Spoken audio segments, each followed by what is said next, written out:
Ez a bizonyos 6127, ez a most ebben az évben egy nyári általános felvételi eljárás keretében felvett hallgatóinknak a számát jelenti. Néhány általános megjegyzés, ami az egészre vonatkozik, ezek az első tanulságok. Ez közismert, már a jelentkezési adatokból lehetett látni, hogy országosan egy nem is kismértékű csökkenés van a felsőoktatásba jelentkezők számát tekintve.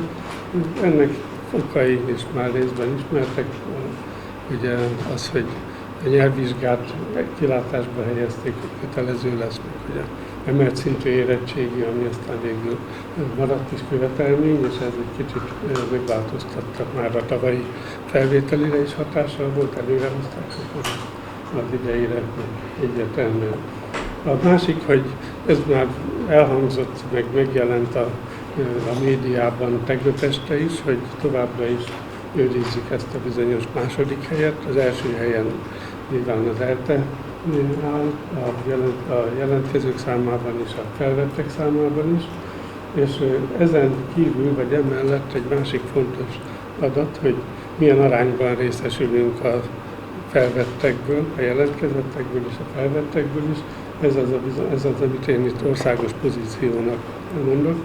Ez is maradt, tehát hogy azt, amit az elmúlt években sikerült elérni, egy elég jó arányt, ilyen 8,5-9% körüli arányt, ugye az 8,74 volt a jelentkezési, és 9 fölött van a felvetteknek a aránya, az országos felvettekhez képest, ez sikerült most is őrizni, tehát hogy ez számunkra ez egy nagyon fontos dolog. Ugyancsak pozitív elem a felvételében, a most nyári felvételiben, ez ugye nem az általános felvételi eljárásnak a keretében történt, de ugyancsak most zárult le a külföldi hallgatóknak a felvétele. Ezt tudjuk, hogy Debrecenben tanul a legtöbb külföldi diák a Debreceni Egyetemen, és ezt sikerült tovább növelni. Növekedés tapasztalható a mesterszakokra felvettek számában is. Ez megint csak egy egyetem számára fontos, hiszen ez egy magasabb szintjét jelzi a képzésnek. És az új képzéseink, új szakjaink, amiket most indítunk, azok kedvező beiskolázási adatokkal rendelkeznek. Tehát ez azt jelenti, hogy van elég jelentkező, el tudjuk őket indítani. Úgy néz ki, hogy nem volt rossz döntés ezeknek a szakoknak az elindítása. A felvetteknek a megoszlása állami ösztöndíjas önköltséges képzések szerint, tehát látjuk azt, hogy 14,5% az önköltséges képzésre, és ennek megfelelően a fennmaradó rész az állami ösztöndíjasra jelentkezik. A felvettek számában, ha nem is sokkal, de valamivel a gazdaságtudományok képzési terület az most előre kerül. Maradt második az orvosegészségtudomány, a pedagógus képzés az eddig is a harmadik helyen volt, és a műszaki, most éppen a csökkenés miatt műszaki területen jobban csökkent a felvettek, a jelentkezőknek és felvetteknek a száma is, mint más területeken, az egy kicsit lejjebb került, és így a bölcsészettudományi képzési terület lett a negyedik. Vannak karok, ahol csökkent a felvettek száma, vannak olyan karok, ahol meg még növekedett is. Látjuk azt, hogy 4 karon érzékelhető módon növekedett, tehát az általános orvostudományi karon, fogorvostudományi, népegészségügyi és a zeneművészeti karokon 10%-ot is meghaladó mértékben növekedett a felvetteknek a száma.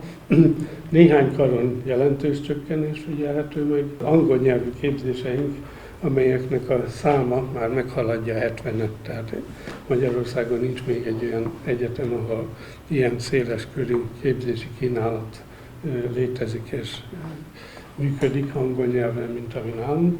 Hogy ezen a több mint 70 szakon, ahova beiskolázunk angol nyelvű képzésekre, a műszaki karra vettük fel a legtöbbet. A doktori képzéseink közül mindegyik doktori program hirdet angol nyelven is, tehát mindegyikre el lehet jelentkezni, és most azért ez egy nagyon kedvező számadat, hogy a 280 doktoranduszt vettünk fel amúgy, úgyhogy ez egy nagyon pozitív fejlemény. És még egy, ami pozitív ebben a grafikonban, hogy a 14 karunkból 13-ra most már tudunk felvenni. Jogász, a pszichológia, az állami ösztöndíjas alapképzésben is, az önköltséges levelező képzésben is magas pontszámú szaknak számít, a legmagasabbak közé tartozik. Amikor tegnap kijöttek az országos adatok, akkor láttuk azt, hogy több egyetemen milyenek a magas pontszámú szakok, hát ebben mi is betársulunk, mert nekünk is vannak ilyenek, van egy 500 pontosunk is. Erre a szakra 500 pont volt a ponthatár, ezt lehet mondani. Nyilván, ha lett volna jelentkező, 400-zal is fölvettük volna, egy valaki jött az 500 ponttal, ez a osztatlan tanári, matematika tanár, latin nyelv és kultúra, úgyhogy de nagyon szép a kommunikáció és média tudományunk költségesen 460 pontos. Más egyetemeken is a tanárszakpárok szerepelnek jól, ilyen magas pontokkal. Legnépszerűbb mesterszakjaink, azokról se feledkezzünk el, hogyha már az imént kiemeltük őket.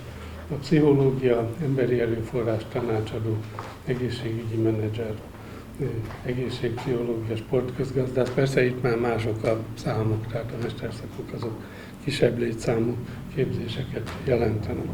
Új képzések, amelyekre föl is vettünk annyi hallgatót, amennyire szükség van, ez a bizonyos említett gyógytestnevelő, egészségfejlesztő tanár, járműmérnök a műszaki karon, nemzetközi tanulmányok alapszak, hát ezek alapszakok, marketing mesterszak, szerkezetépítőmérnök mesterszak, és duális képzésben a biológus mesterszakot indítjuk arra, míg a felvétel, hát az még ilyenkor nem befejezett.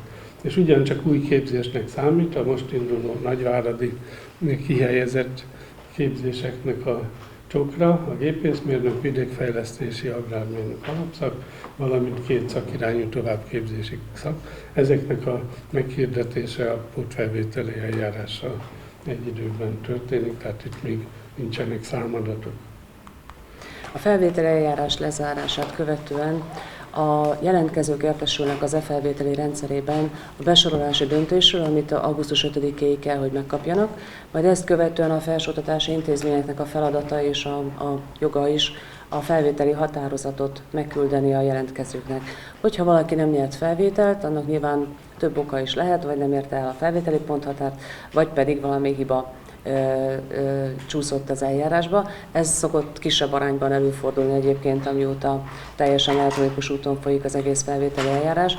Tehát mégis amennyiben az eljárás során valamilyen jogszabálysértés történt, akkor természetesen van lehetősége a hallgatónak, a jelentkezőnek jogorvoslati keresetet benyújtani a fővárosi törvényszékhez. Erről akkor kapnak tájékoztatást, amikor az oktatási hivatal besorolási döntést megküldi, illetőleg amikor a felsőoktatási intézmény az elutasító határozatot kiküldi. Szerencsére jogorvoslattal mi évek óta nagyon kevés hallgatót veszünk föl. Én azért mondom ezt szerencsének, mert azt jelenti, hogy jól működik a rendszer. Ami a továbbiakat illeti, és az egyetemnek a további felvételi eljárásait illeti, a pótfelvételi lesz az a következő nagyobb esemény vagy eljárás, mire várjuk további jelentkezőknek a felvételi kérelembenyújtását. Az idei évben rendkívül nagy változás lesz a pótfelvételi eljárásban, mégpedig az, hogy ösztöndíjas képzésre is lehet jelentkezni, mégpedig alapképzésben, ami eddig nem volt megszokott a pótfelvételi eljárásban. Az igaz, hogy kevesebben jelentkeztek az általános eljárás során Magyarország majdnem minden felsőoktatási intézményébe, de most talán a pótfelvételi alkalmával, hogy ösztöndíjas képzésekre is jelentkezhetnek, talán lesz egy nagyobb jelentkezési dömping, annak ellenére, hogy újabb eredményeket azért már nem nagyon tudnak produkálni a jelentkezők a nyár folyamán, ha csak még egy nyelvvizsgát nem szereznek meg menet közben. Mégis 59 olyan szakot jelölt meg az oktatásért felelős miniszter, amit ösztöndíjas formában megjelölhetnek. Én azt gondolom, nagyon-nagyon széles a paletta. A műszaki képzési területen 23 mérnök szak szerepel, de az agrár, a gazdaságtudományok területén összesen 20 alapképzési szak, és még ide sorolható az orvos és egészségtudomány, a pedagógus képzés, az informatika és a társadalomtudományok képzési terület egyes szakjai is, amit megpályázhatnak.